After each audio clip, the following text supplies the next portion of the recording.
So how would I write this? There's two ways to do this. There is algebraic, and there's back solving. You have your calculator in front of you? Yeah. Let's do back solving. Okay. Pick one of those numbers and see if 60% of it equals 90. Now, first of all, do you know how to do that on your calculator? What does 60% of mean? Times? Yeah, of means times, and 60% is 0.6. So you would do 0.6 times whatever number you pick and see if it's equal to 90. So pick one of those numbers for me. Which one are you going to pick to start with? 150. Okay, it's a good place. And it equals 90. 60% of 150 equals 90. Great. That was easy. Now, just to make sure you know how to do the algebraic way, well, 60% of x equals 90. So what would the next step be to solving for x? So x equals 90 divided by 0.6, and that'll also give you the answer. So in this case, I actually prefer the algebraic way just because it's all set up. There's not a whole lot of thinking required in order to translate that into an equation. Okay. And some problems there is. I mean, the next problem is a word problem. That could be difficult to translate. You know, this looks familiar. Have we done these already? I think so. You know, I thought maybe we had also.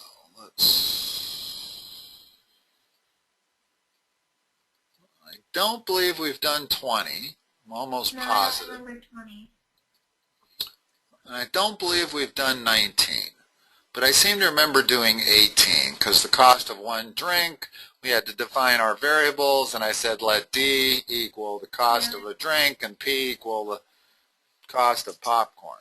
So let's jump to 19.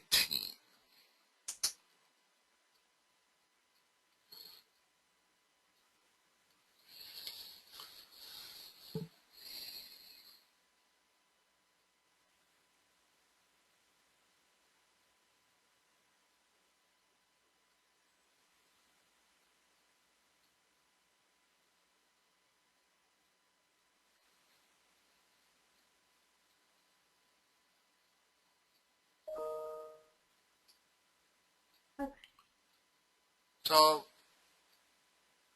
this is pretty straightforward. What do we need to do? This, incidentally, is not a good back-solving problem. No. Because we have to solve it in order to back-solve it. By the time we solve it, we have the answer. So what's our first step going to be?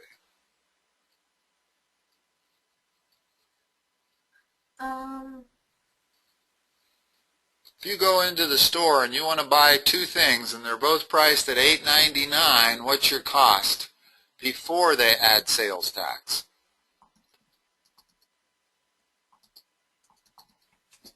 $17.98. Okay. And now add sales tax to that. How do you do that? What do we multiply $17.98 by? 0.7. 0.07 would be the sales tax. But if we want our final price, this is the way they do it at the store. They multiply it by 1.07, which gives you the full price with sales tax. So do that in your calculator. This is actually an example of a problem where a calculator does help quite a bit. 19.24. So what is the answer?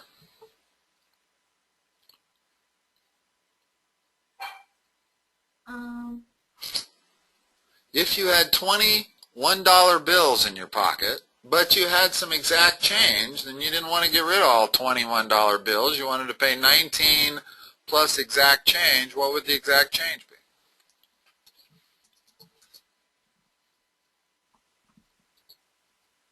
Wait. Oh, 24? 24 cents. That doesn't... All right, let's go through this. This is the price of 2 lamps. This is the lamp plus tax. So this price is the price for 2 lamps plus tax. $19.24 is what you owe them. Now, notice that they did kind of try to confuse you. I'm not surprised that you would maybe try to solve this by taking 20 and subtracting 1924, especially when they're talking about change. In other words, it would be real easy to misread this into how much change do you get back? That's not the question.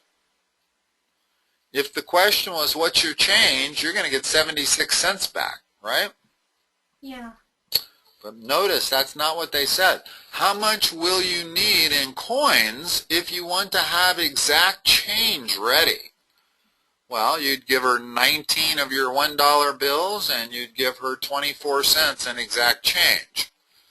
In other words, if you didn't want to get any change back, you got a pocket full of change and you want to get rid of it, you would need exactly 24 cents. How did you get 1.07? Well, if you add 7% tax to something, then you're going to multiply that number by 0.07. That's going to give me the tax.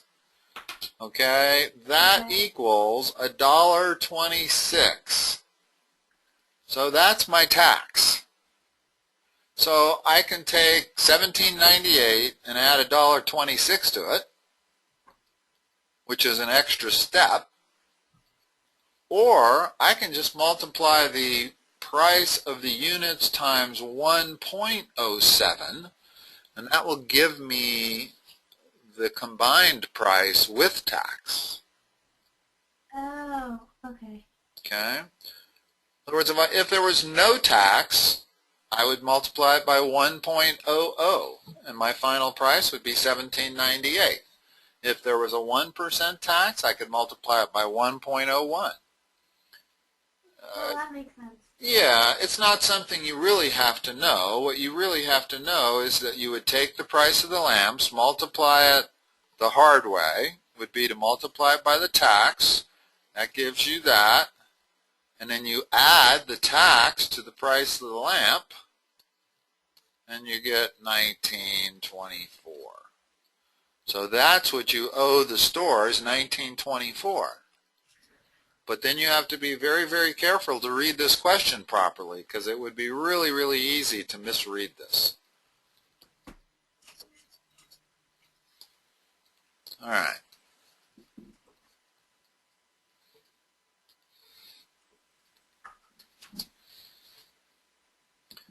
If, just hold on a moment.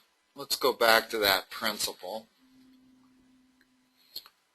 If I told you that I was selling a car for $3,000 and I would sell it to you for a 20% discount, how much am I going to sell it to you for?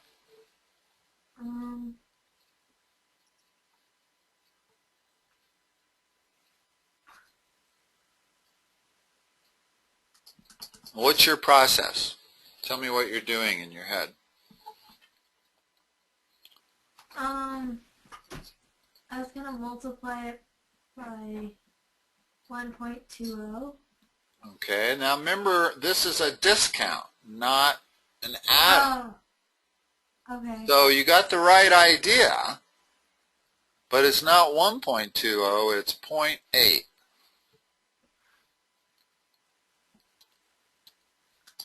And the safest way to really do it is multiply it by the 20% discount. You get $600. That's how much I'm going to discount the price by. So I'm going to sell it to you for $2,400. 3,000 minus 600. Notice that it's one step easier. If we multiply that by 0.8, we get immediately 2,400. Okay. Okay, so there's two ways to do both of these. You just have to make sure you remember that when it's increasing, you multiply by 1 plus the percentage. When it's decreasing or discounted, you multiply by 1 minus the percentage. Okay. Always make sure when you're done that it makes sense. In other words, if you'd have multiplied that by 1.2, the price I would be selling you the car for would be $3,600. Well, that doesn't sound like much of a discount to me. No. And you would notice that. So you would say, I must have gone the wrong way, and go back and subtract the 20% from 1 instead of adding it. All right. R cubed equals 343. What does 3R equal?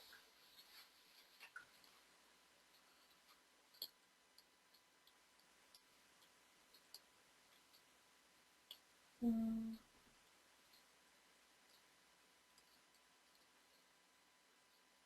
you know how to solve for R? Do you see how many times, like... Better yet, if you do not know how to do this, what is your method of last resort? Skip it? Or back well, okay. That'd be your method of first resort, but let's say it's the only problem left on the test and you're down to your last minute. What's a method that you can sometimes use if you don't know how to do the problem? Back solving. Always think back solving.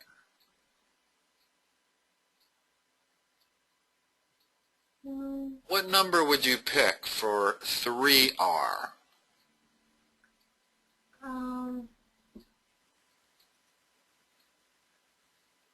If you're going to try to back solve this. Now this isn't the... Are we trying to see what equals 343? No, R cubed is equal to 343. They're asking what 3R is. Well, pick a number out of the possible numbers there. 21. Okay, if 3R equals 21, what does R equal? 7. Okay, and is 7 cubed equal to 343? Do it on your calculator. Yeah. That's the answer. Oh. Okay, now, why did you pick 21 and not 7? Well, in general, it's best to pick the second lowest or the second highest. But notice if you pick 7, R is going to be 7/3. We don't want a fraction. Obviously, R has to be a whole number here, such that R cubed is equal to 343. So there was some rhyme or reason for picking 21. It was divisible by 3. 7 is not. 49 is not. 114 is not. However, let's go back and look at this problem because you want to be able to solve this algebraically. Yeah. Back solving is good if you can't think of anything else, and sometimes it's good even if you do know how to do it. But in this case, it's much easier to solve it outright. So how do you solve for R in your calculator from that information only? What do you have to do algebraically to solve for R? You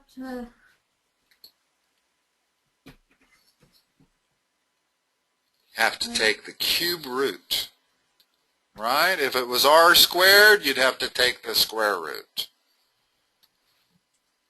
But by taking the cube root, you're going to produce R. Well, if we take the cube root of the left side, we got to take the cube root of the right side. So our answer, the left side, becomes r. The right side becomes the cube root of 343. Do you know how to do that on your calculator? No. It's another way to write that. 343 to the 1/3 power is the way you take the cube root of 343. Go ahead and put that into your calculator. 343 and raise it to the 1/3 power.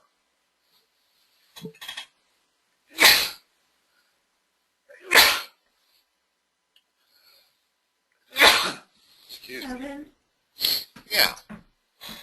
In other words, what we want to learn here is that radicals can always be written as exponents.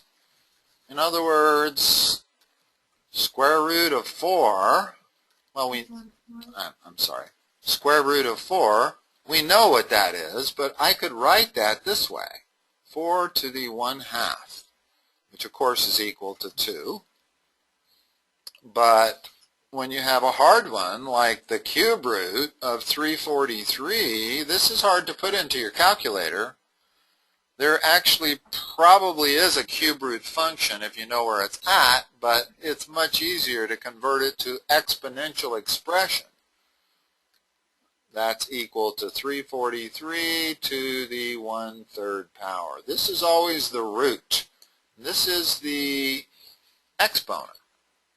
So 343 to the 2/3 power would be the cube root of 343 squared. That would equal 49. Okay. Okay? So it's much easier to solve for r using that technique. And then if r is 7, 3r has to be 21. It's very direct. It's actually a little indirect back solving it because they're asking about 3r. If they were asking about r, then back solving would be a perfectly fine method, but still not the best.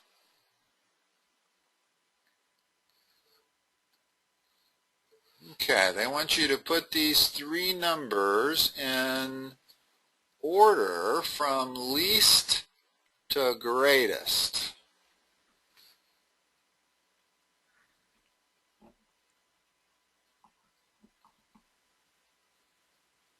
What's the best way to order these numbers from least to greatest?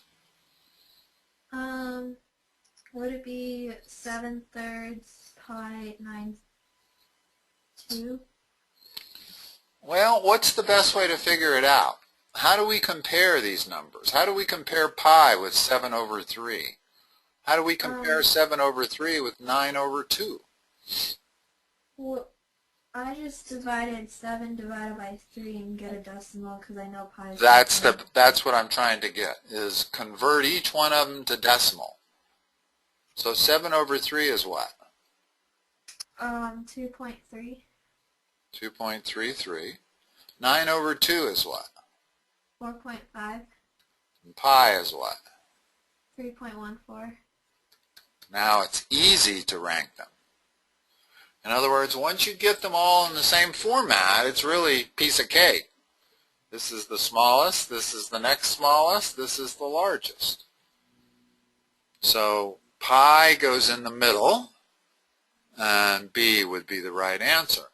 But notice that it's quite difficult to compare these numbers if they're in different formats. This one's in thirds, this one's in halves, and this one is in some Greek letter notation. So we need to make them all look similar before we can rank them. Okay. And even though we can't actually write pi exactly, in other words, that's a very bad approximation of it, close enough for this problem. It's not like they gave us answers. It's not like they gave us other answers like this. Then it might be a little more difficult. the other numbers they gave us were nowhere near 3.14, so it's all we needed was ballpark.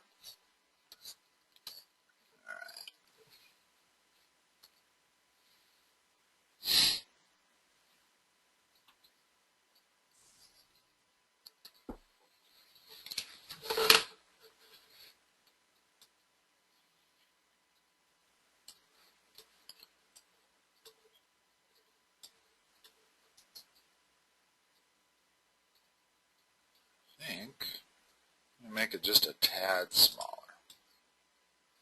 Okay. You still read that? Yeah.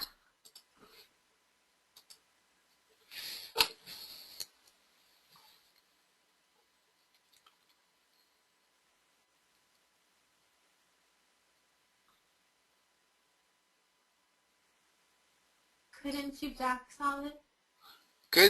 Good first inclination. In other words, for one thing, they didn't give us an equation. So if we're going to try to solve this algebraically, we have to figure out how to write the equation. And that's not that easy to do. But back solving it, we can definitely figure it out. Start somewhere and we'll go from there.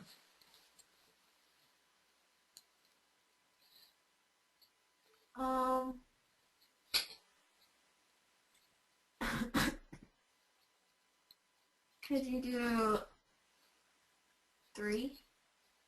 Yeah, and there's a good reason to do 3. It's easy to do the math.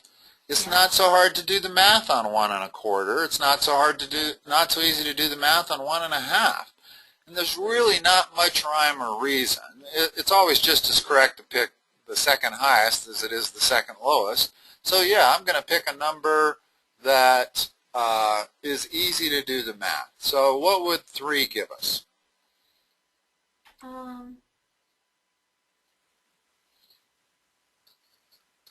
9 plus, and I wanted to do 3 over 1. Oh, you just add them? We have to add to the numerator and denominator. And So that becomes 12 over 16. What is that? Is that the same as 3/4? yeah. It is. That's our answer. Okay?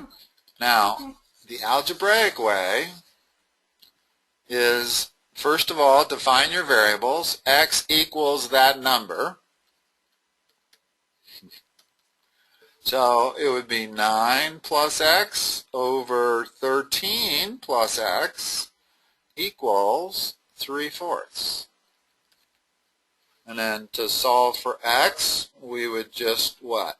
What's the quick first thing we'd want to do to solve for x? So times, no. Cross multiply. Oh. If you have an equation where you have a denominator in every part on both sides, think cross multiply. I'm going to multiply those two together, and that's going to equal those two multiplied. Cross multiplication is really just 2 steps in one, if you think about it. First step would be to multiply both sides by 4. Next step would be to multiply both sides by 13 plus x. So all we're doing when we cross multiply is both steps at once. So I got 36 plus 4x equals 39 plus 3x. I'm going to move the 3x to the left, the 36 to the right. Going to give me x equals 3. Well, it's simpler to back solve. It only because you picked the perfect number. In other words, had you started with this one, wouldn't have worked, then that one wouldn't have worked, and then that one wouldn't have worked. You might have had to do a whole lot of work before you found the right answer. And the problem with this particular problem is that if you try a number and it doesn't work, you're not real sure whether you need to go bigger or lower. It's not obvious. In other words, if I'd have tried the first number, minus 3, Well, what would that have given me? 6 over 10, which is 3/5. Well, that's obviously not 3/4. But do I know whether I need a bigger or a smaller number? Not obvious to me. I don't. I mean, in this case, I know it has to be a smaller number because -3 was the smallest number. We tried. But you see what I'm saying? Some back-solving problems, you will automatically know whether you need a bigger or a lower number. Those are the ones you want to back-solve always, because at most you have to try two things. If 6 was the answer, and you started with 3 and it didn't work, boy, now if you went to there, and then there, and then there, and then finally there, you can see that there's a lot of math there's going on there. So, better to algebraically solve it as long as you know how to do it. Notice that when you back solved it, you did it perfectly. There was no problem in your brain saying 9 plus 3 over 13 plus 3. So it was easy to know what they were talking about, but it's one additional difficult step to put it into an equation with variables. And everybody has that difficulty, and that's why back solving frequently is the way to go.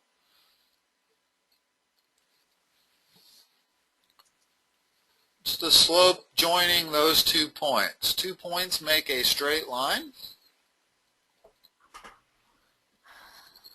Wouldn't you use, like, I don't know what the equation is.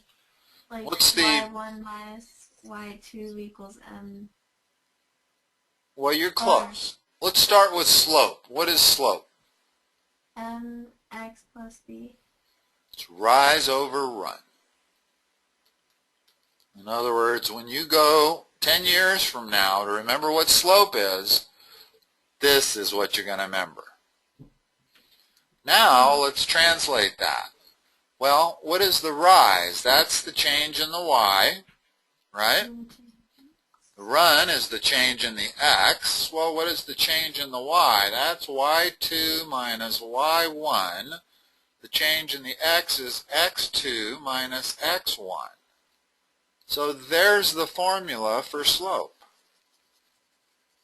Has to be y2 minus y1 over x2 minus x1. What is that in this case? -7 minus 4. And 2 minus 5. Okay, what is that? -11 over -3. Which is which answer? None of them. Hold on. We got a -11 divided by a -3. Negative divided by negative Positive. is positive. So a -11/3 is the same as 11/3. Because I have a negative in the numerator and a negative in the denominator. Now, there is one thing, let me say, about that. You don't have to go y2 minus y1. If you want to go y1 minus y2, that works perfectly fine as long as you do the same direction in the denominator. x1 minus x2. Notice that this has to be the same.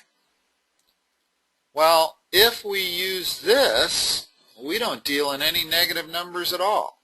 4 minus a -7 is 11, and 5 minus 2 is 3. So we get the answer immediately without even worrying about those negative signs. Okay. And the only reason you'd ever want to use this one instead of this one is this exact case, where if we use the first one, we end up with a negative numerator and a negative denominator. So let's go the other way, bound to switch the sign, and it does. We end up with a positive numerator and a positive denominator. And the math is easier. much easier taking 4 minus a minus 7 than it is taking minus 7 minus a plus 4.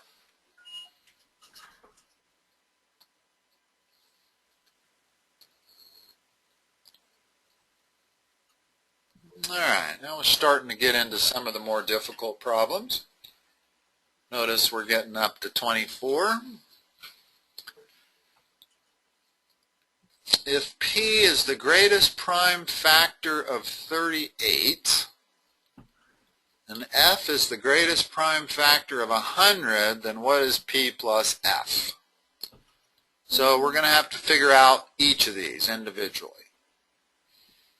Let's figure out P. How do we figure out prime factors of a number? Don't you find the greatest number that goes into it? Well, one way to do it is just break it into factors, and it's an even number, so I know 2 is one of them. Well, if 2 is one factor, what's the other one?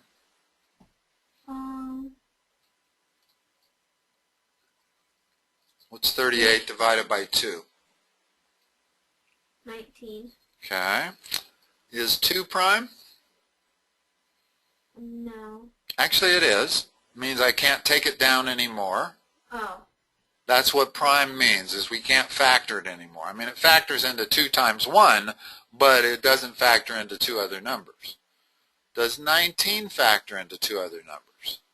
Yes. What are they? 9. Oh, wait, no. No, they don't. So that's prime. That's prime. We're done factoring 38. Once you get to its prime factors, there's nowhere else to go. So what's the largest prime factor? 19. So P is equal to 19, step 1. Step 2 is let's factor 100.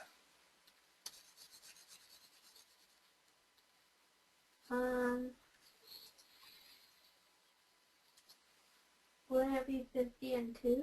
Yep, for starters. Now, does 50 have any other factors? Yes. What?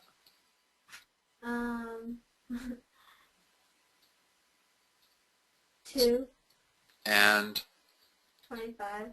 Okay, does 25 have any other factors? Yes. Which are? 5 and 5. So what's the largest prime factor of 100? 5. So F equals 5. What is P plus F? 24. That's it. So it wasn't so hard a problem at all. The only difficulty at all was knowing how to do this, find the factors. And notice that you don't have to, there's lots of ways to do it. I could have separated 100 into 10 times 10.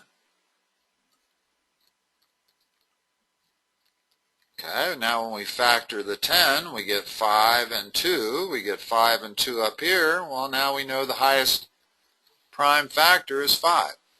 You know it's prime when you can't factor it into 2 different numbers.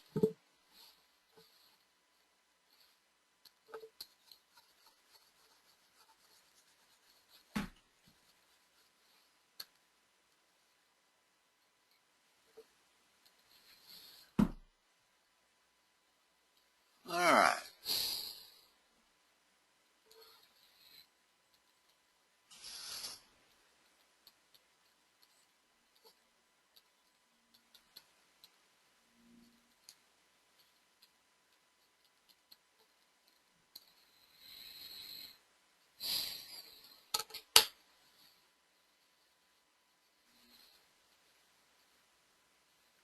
The hard way to do this problem, this is a hard problem. Notice that we have one equation here and 2 variables. We have another equation here and the same 2 variables.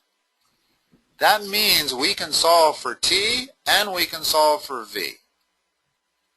Once we solve for them, we can then answer this question. But there's a shortcut for doing this problem, because that process that I just suggested is going to take a long time. You always want to keep in mind that they're only giving you 1 minute per problem here. So if you're about to do a problem and you can see it's going to take 5 minutes, then you're probably doing it the long way. And it might be worth looking at it to see whether there's a shortcut. Okay. Foil this out. Expand the left. What do you get? Wouldn't it be t squared plus b squared? No. Foil it out. Oh, t plus v, t plus v. Okay, now multiply that out. What do you get? T squared plus v squared, or plus tv plus t or plus b squared. In other words, when you foil it, you do first, outside, inside, last. Oh, excuse me, the inside was this one and this one was the last. You basically take every term and multiply it by every other term. I'm not sure why they even came up with the word foil. It's unnecessarily complicated. You just, whenever you're multiplying stuff, you want to multiply every term by every other term. In other words, I want to multiply this t times this t plus multiply it by that v. Then I want to take this v, multiply it by that t, and take that v and multiply it by that v. This is what I get, but it's worth memorizing that this is really what you get. When I say memorize it, I mean so that you don't have to foil it. I don't want to have to foil this every time because you're going to run into it at least 4 or 5 times on the ACT test. You're going to be running into it the rest of your life in math, so it's worth learning what it is. A plus b squared is equal to a squared plus 2ab plus b squared, always. And if you memorize it, you don't have to go through the foiling process.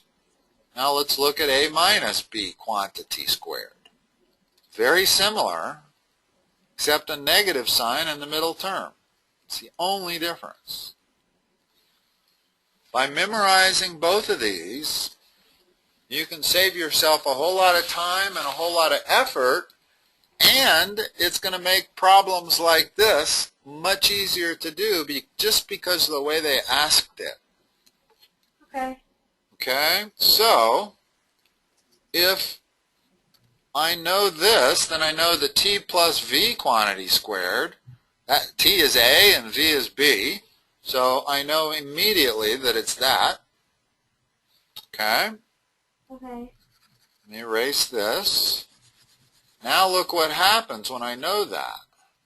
I know that t squared plus 2tv plus v squared is equal to 289, and they're telling me that tv is 30. And they're asking me what t squared plus v squared is. Well, how can I get it?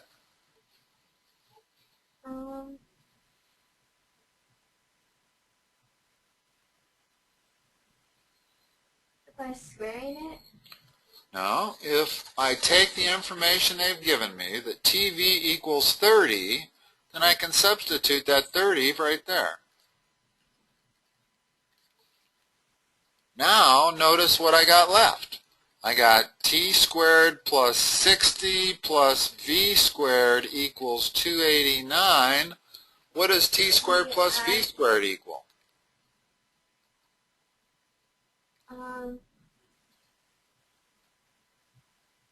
Well, can't you add 60 over to 289? You can subtract it.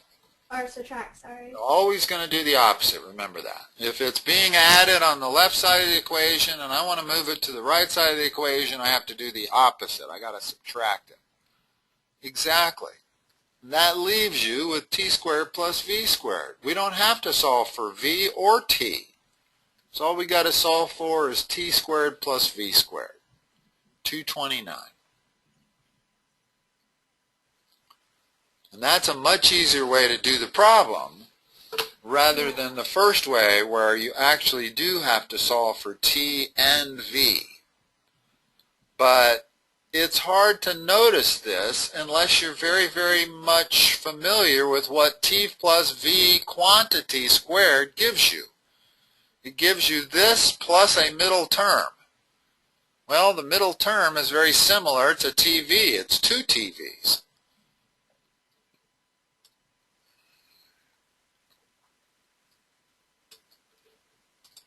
All right. These are definitely getting harder. Yeah. At some point, we may want to consider, let's continue on for a little bit just so you can see the level of difficulty that we are dealing with. Because otherwise you wouldn't have any way of measuring when you get to a difficult problem so that you can check mark it and go back to it. So I want to do a few of these, but in general, we probably should work on the first 30 questions of each of these tests. Okay. I've got 4 of these tests, so that'll be our plan, is we'll just do the first 30 until we run out of questions, and then we can look at the harder ones. But so this says x to the 3a plus 5, the whole thing is raised to the 4th power, and that's going to be equal to x to the 44.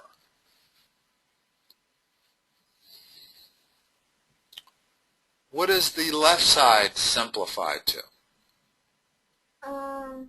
X to the 12a plus 20. Now what can we do to solve for a? If I've got x to this power equals x to this power over here, what can I say about those two powers? That you can equal them together? Yes, exactly. In other words, if you have a base, any number at all raised to a variable, and that equals the same base raised to a different variable, then I can always equate these. X equals y. And when I do that, I get 12a plus 20 equals 44. So next line. Subtract 20. So 12a equals 24. And then divide it so a equals 2. Exactly. So that really wasn't a hard problem as long as you knew how to simplify this. In other words, how to handle these exponentiation. And you always do one level less. We do multiplication.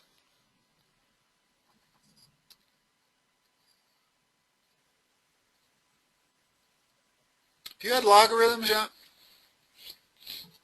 No. I'm actually surprised to see this on there because I didn't think there were log questions on the test.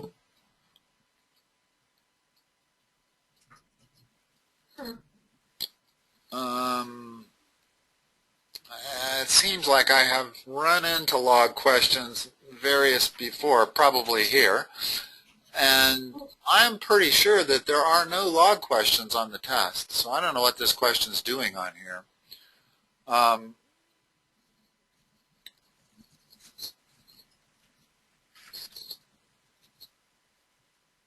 not sure if to go over it with you or not. For now, it's not. Okay.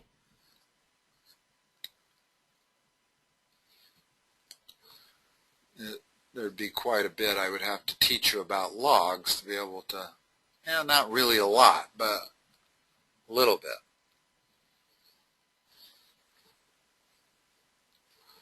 All right, let me draw a picture of this. Whenever you get a problem like this, if you're not sure you understand it, draw a picture. Okay? Okay. One coordinates is at -2, 9. That's right there. You don't have to be exact on your picture. You just have to be in the right quadrants, probably. Not even sure you have to do that. The midpoint of the line segment has coordinates 4, 4. Well, that's right there. 4 comma 4. That's the midpoint of the line segment. Therefore, this line must be there. Right? Yeah. They're going to say, what are the coordinates of this point right here? Wouldn't it be like 213? Well, if we look at it, does that look like it could be right? Yeah. Which quadrant would 2 comma 13 be in? Sorry, what? In other words, this point has a positive x coordinate, but it has a negative y coordinate.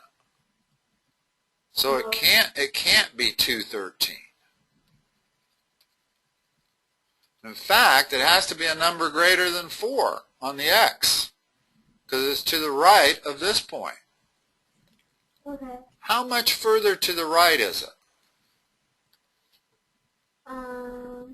How far is the x distance from there to there?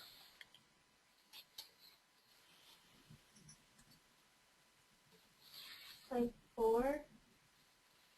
Between -2 and 4. Put it on a number line.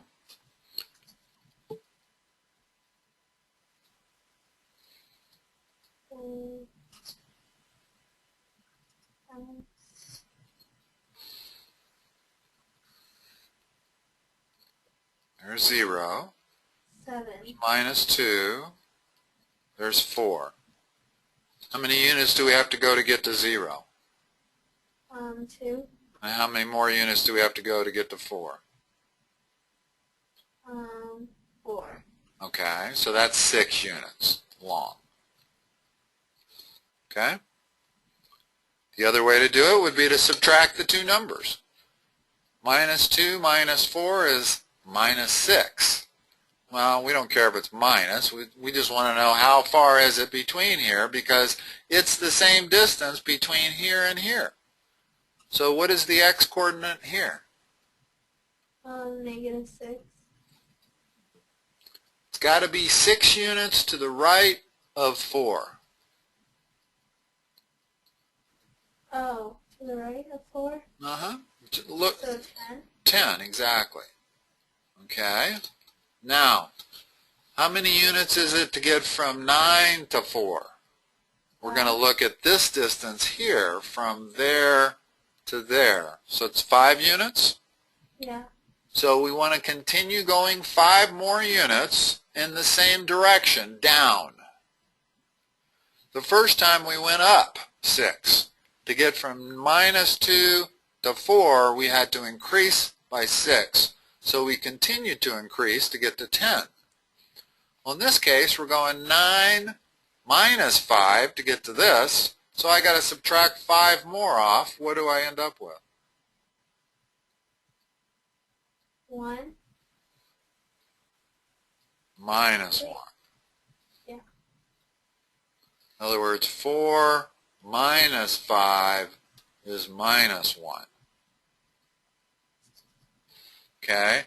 The key thing to know about midpoints is that this number is halfway between this one, and this number is halfway between this one and this one. Well, when you talk halfway between positive and negative numbers, the easiest way to really look at it is on a number line. This number line concept is fairly important because it really kind of shows you how you add and subtract positive and negative numbers. In other words, if I want the distance between 9 and 4, I got to go left by 5 units, right? Yeah. Well, I want to go left by another 5 units to get to this point. Well, if I go down 4, that's not quite left by 5. I got to go all the way to -1. So that it's 5 units there and 5 units there. Okay. Same thing between -2 and 4. If I let this be minus 2, and I let this be 4, well, I got to go 6 units that way to get to the midpoint, which means to get to the end, I got to go another 6 units that way, which puts it at 10. It's real easy to do if you put it on a number line. You can't even make a mistake with adding and subtracting positive and negative numbers. Okay, that makes sense. Okay. Now let's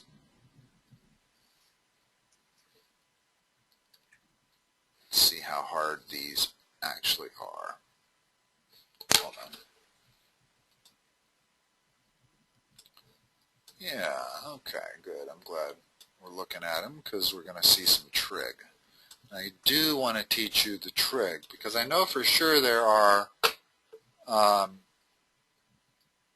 4 trig questions on the test. So knowing trig, and I also know that there's 2 conic questions on the test. So this one is one of the conic section questions, 29. And in order to know this, you have to memorize the standard format for a circle. Here's what it is.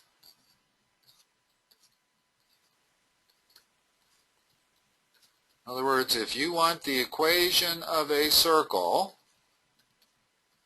it's always this, where h and k are the coordinates of the center of the circle, and r squared, r is the radius. Okay. That's all you need to know to answer this question. So where's the center of the circle, which you don't even need to know, but I'm asking anyway. Isn't it r squared? No, that's the radius Oh. squared. In other words, on the right side of this equation is always the radius squared. So let's just go direct. What's the radius? If 14 is the radius squared, what's the radius? So you do 14 times 14? No. R squared is equal to 14, so R would be the square root of 14. In other words, we would have to take the square root of both sides to solve that equation right there. So 3.74? No, D. Oh. So you wouldn't even like... Notice where the calculator led you wrong here, as it quite frequently will. It's going to give you an answer that doesn't agree with what we're looking at, because square root of 14 is a much better answer than whatever decimal you can give me. Any decimal is an approximation, whereas square root of 14 is very exact. There's no other number on the number line that is equal to the square root of 14. Okay? So, just to be clear, where's the center of this circle? Because you need to know that also. In other words, the first thing I'm going to do if I go to graph a circle is I want to know where its center is. Where's the center? If h and k are the center, where is the center here? H is the x coordinate, k is the y coordinate. So wouldn't it be -4, -1? Well, it would actually be 4 and 1, because notice this is x minus h. So 4 and 1 is right there. That's 4 comma 1. They're both positive. And the radius is square root of 14, which you correctly said was 3 point something. So there's the circle. And this distance right here, the radius, is square root of 14. Okay. Okay? So given this equation, you want to always be able to know where is the center and what is the radius, because that's the only important thing about a circle. if I want to know everything there is to know about a circle, you give me the center and the radius and I can graph it. There's only one place it is on the graph, when you give me the center and the radius. So you want to memorize that for a circle. And as long as we're talking conic sections, I'll give you the other one you want to memorize for an ellipse. And there's no easy way to memorize these. You're just going to have to memorize them and try to recite them by rote.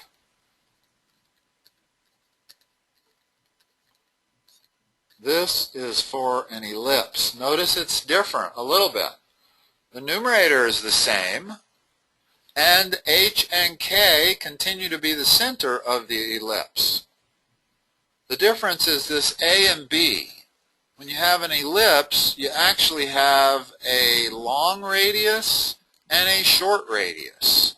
Well, the long radius is A, the short radius is B. So that's what the A and the B are. Okay. And then instead of being equal to r squared, the radius squared, it's always equal to 1, which looks weird, but that's just the way it is. So if you memorize everything on this page, you will almost certainly get both conic sections correct. And that's all you have to do is memorize everything on this page. And this will be saved like in the the video? Yes.